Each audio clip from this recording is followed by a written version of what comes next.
سلام، من حمید رضایی ام و همونطور که میدونید سعی میکنم که کمک کنم برای اینکه یک قدم تو مسیر یوتیوبر شدن بردارید. امروز میخوایم در مورد کیفیت آپلود ویدیو با هم دیگه صحبت کنیم. برای خیلیامون پیش اومده بعد از اینکه ویدیو رو ضبط میکنیم و خروجی میگیریم با کیفیت توی دسکتاپمون و توی کامپیوتر و لپتاپمون اون ویدیو رو میبینیم و خیلی هم ازش راضیم، ولی بعد اینکه آپلود میکنیم میبینیم که کیفیتش رو خود یوتیوب آورده پایین و بی کیفیت شده. دو تا اتفاق میتونه افتاده باشه. یکیش که خود ما مقصریم، چون تو تنظیمات مثلا تو تنظیمات یوتیوب هم گذاشتم به صورت دیفالت اگه ویدیویی رو پلی کردم با 140p مثلا برای من پلی بکن، یعنی بیت ریتش رو بیار پایین و کیفیت بیار پایین، کوالیتی رو بیار پایین برای اینکه حجم اینترنت کمتری استفاده بکنه.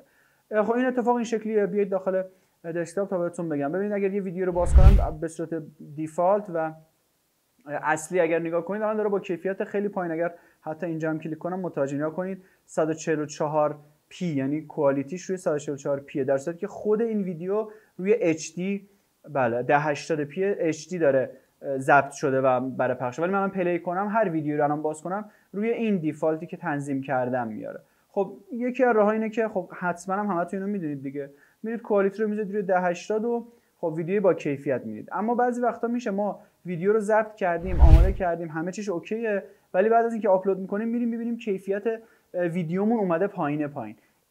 این یه علت میتونه داشته باشه، اونم اینه که اگر خودتون تدوین میکنید یا تدوینگر دارید باید یه سری اصول رو رعایت کنید که خود هلپ یوتیوب اگر بیاید وارد بشید تو یوتیوب هلپ و اینجا سرچ کنید در مورد ریکامند آپلود، براتون اینجا محتوا رو میاره که چه قوانینی داره واسه آپلود کردن برای اینکه با کیفیت ویدیوتون آپلود بشه یا حجمش رو نخواد بیاره پایین، کیفیتش رو نیاره پایین.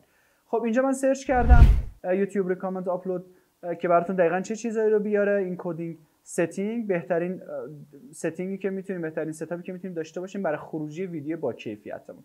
خب اینجا اومده گفته حتما خروجیتون فرمتش MP4 باشه. بعضی موو میگیرن، AV میگیرن. خب اینا طبیعتا موقع آپلود به مشکل برمیخورید، نمیتونه اینا رو درست بچینه کنار هم بیت ریت ها رو، بعد میبینید کیفیت کارتون اومده پایین.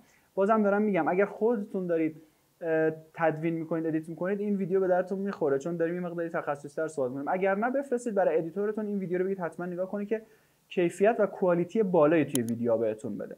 خب فرمتش که طبیعتا باید MP4 باشه. آدیو کدکمون باید روی AAC یعنی underline LC باشه که میگم باز اینو یه مقدار تخصصی‌تر کسایی که دارن توی پریمیر یا افتر افکت یا داوینچی خروجی میگیرن میدونن که چجوری باید سامپل ریتشون رو روی 96 بذارن یا روی 48 کیلوهرتز. و ویدیومون خب کدک ویدیومون باید H264 باشه که بالاترین کیفیت. H265 هم اومده ولی فعلا خروجی که بخواید بگیرید و تو یوتیوب بذارید قابل قبول نیست. روی H264 بهترین کوالیتی رو بهتون میده. فریم ریتش رو میگه تو این چند تا حالت بذارید: 24 فریم، 25 فریم، 30 فریم، 48 فریم، 50 فریم یا 60 فریم. ماها خودمون غالبا توصیه می‌کنیم روی 30 فریم یا 60 فریم این کار رو انجام بدید برای اینکه کوالیتی و کیفیت خوبی رو میده، مخصوصا برای ماهایی که داریم تولید محتوا انجام میدیم. یه مقدار پایین‌تر که بیاید زده دیگه اکسامپلشون 1080 60 فریم زده بهترین حالتشه، یا 1080 30 فریم میتونه جزو فریم ریتاتون باشه. اما بیت ریت ها یه توضیحی داره تو همین جدول که بیت ریتش رو اگر باز کنید کامل زده، یه مقدار حوزه تخصصی تر میشه. اگر میخواید 4K آپلود کنید یا 1080 آپلود کنید تو فرمت های SDR و HDR، مثلا اگر بخواید HDR آپلود بکنید تو 1080 حتما باید توی فریم ریتتون تو دقت کنید، تو بیت ریتتون بذارید روی 10 مگابی PS. این باعث میشه که کوالیتی و کیفیت خیلی بالایی بهتون بده. و توی ریکامند آدیو بیت ریت فور آپلود هم بهتون گفته، بازم دارم میگم اگر کسی که داره ادیت میکنه یا ادیتورتون میدونه که اگر خروجی صداتون مونو تک لاین باید روی 128 کیلو بی پی اس باشه، اگر استریو که روی 384 کیلو بی پی اس باید باشه. این تنظیمات استاندارد و اصلی خود یوتیوب. تو ویدیو رزولوشن هم بهتون گفته که حتما تو قالب استاندارد 16:9 یا همون 19:20 در 1080 استاندارد ویدیوتون رو ضبط بکنید و آپلود بکنید که خب طبیعتا ویو بیشتری میخوره و مخاطب این ویدیو رو بیشتر نگاه میکنه.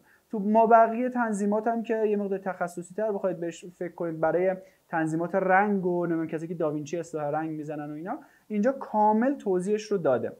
اگر خواستید خودتون به ریز خودتون بررسی کنید که چون هر کدوم اینا یه زیر مجموعه داره که توضیح داده دقیقاً چه کارهایی رو باید انجام بدید، چه کارهایی رو نباید انجام بدید، تو همون یوتیوب هلپتون اگر سرچ کنید یوتیوب ریکامند آپلود براتون کامل این توضیحات رو میاره. امیدوارم که یک قدم تو مسیر یوتیوبر شدن بهتون کمک کرده باشم. راستیاتون نره، من یه ویدیویی رو ضبط کردم که به کمک هوش مصنوعی میتونید کانالتون رو راه بندازید. اگه دوست داشتید این ویدیو رو هم ببینید، نظر بدید، کامنت و سیو و از این چیزا دیگه. خیلی دوستتون دارم و خداحافظ.